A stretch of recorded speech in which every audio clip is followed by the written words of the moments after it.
Hello viewers. तो आज की क्लास में हम थ्री डायमेंशनल ज्योमेट्री से रिलेटेड एक इम्पॉर्टेंट प्रॉब्लम सॉल्व करेंगे और जो प्रॉब्लम है वो इक्वेशन ऑफ प्लेन से रिलेटेड प्रॉब्लम है। राइट। तो चलिए सबसे पहले हम प्रॉब्लम को पढ़ लेते हैं और उसके बाद देखते हैं कि इस प्रॉब्लम को हम कैसे सॉल्व करेंगे। तो यहाँ जो प्रॉब्लम हमें दी हुई है वो है find the equation of the plane perpendicular to the line x minus 1 over 1 is equal to y minus 2 over minus 1 is equal to z plus 1 over 2 and passing through this point that is 2 comma 3 comma 1, right? तो यहाँ पर हमें एक plane की equation find out करनी है। मान लेते हैं जो प्लेन है वो कुछ इस तरीके से है हमारे पास और इस प्लेन को हम डिनोट कर सकते हैं P से, राइट। तो ये प्लेन जो है हमारा वो जो गिवन लाइन है यहाँ पर ये लाइन को हम L ले लेते हैं। तो इस लाइन L के परपेंडिकुलर है, right. So here we have the line L। तो अगर अब हम इस लाइन को x minus x1 over a is equal to y minus y1 over b is equal to z minus 1 over c से compare करें तो ये लाइन जो होगी वो पास होगी हमारे किस पॉइंट से पास होगी line L x1 y1 and z1 से, राइट। यहाँ पर z1 आ जाएगा, ये z1 हो जाएगा, राइट। तो x1 y1 z1 से ये पास होगी। तो अगर हम इन दोनों को कंपेयर करें तो x1 y1 z1 के कोऑर्डिनेट्स हमें मिल जाएंगे 1, 2, -1, right. So this line L passes through some point say M 1, 2, -1 और इस लाइन के जो डायरेक्शन रेशियोज हो जाएंगे वो हो जाएंगे ए बी सी और ए बी सी की वैल्यू जो होगी हमें मिल जाएगी 1, -1 और 2, राइट। तो अब हमें यहाँ प्लेन की इक्वेशन निकालनी है और ये प्लेन जो है वो किसी पॉइंट 2, 3, 1 से पास होता है, राइट। तो इस पॉइंट को हम सपोज यहाँ पॉइंट बी मान लेते हैं और इस पॉइंट बी के कोऑर्डिनेट्स हो जाएंगे 2, 3, 1, right. And this plane P is perpendicular to this given line L, right. अब देखिए हमें मालूम है कि अगर कोई प्लेन किसी लाइन पर परपेंडिकुलर है, right. If a plane is perpendicular to some line और अगर उस प्लेन पर जो नॉर्मल वेक्टर है, suppose this is the normal vector to this plane P, right. तो इस नॉर्मल वेक्टर को हम वेक्टर n से दिखा सकते हैं, राइट।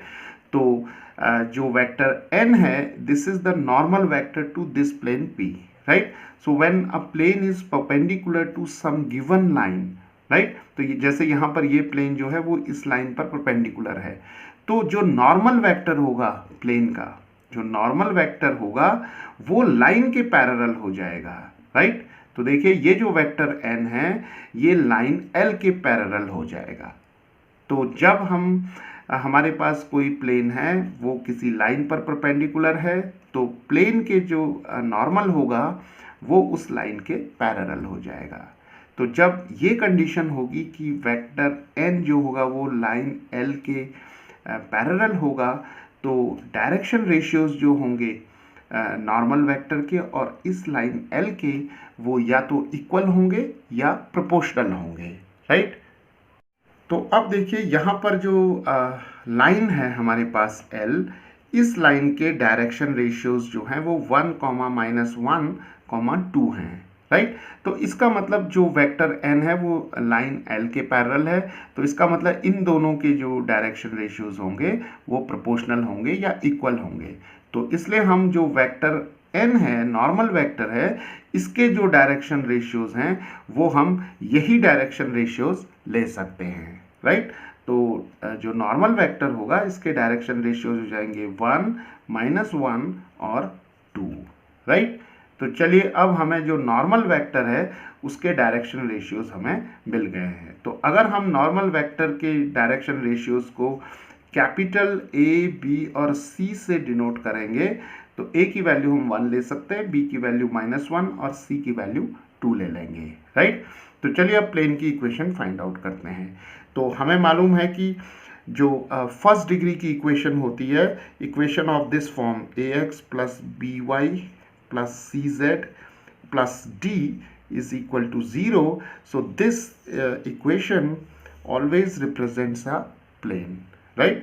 तो कोई भी इक्वेशन जो फर्स्ट डिग्री में है एक्स वाई जेड में ax plus B Y plus C Z plus D is equal to 0, it represents a plane. तो मान लेते हैं इस प्लेन पी की इक्वेशन जो है वो ये है। तो देखिए एक्स वाई और जेड के जो कोफिशिएंट है वो हैं ए बी और सी।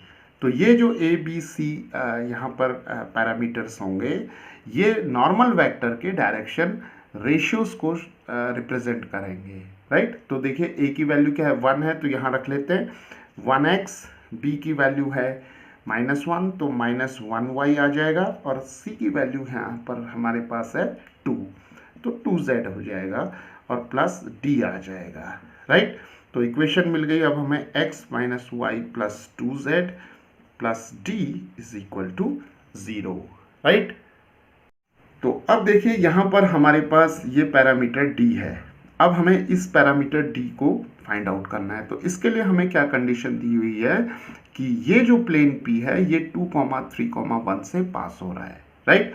सो दिस प्लेन पासिस थ्रू 2, 3, 1।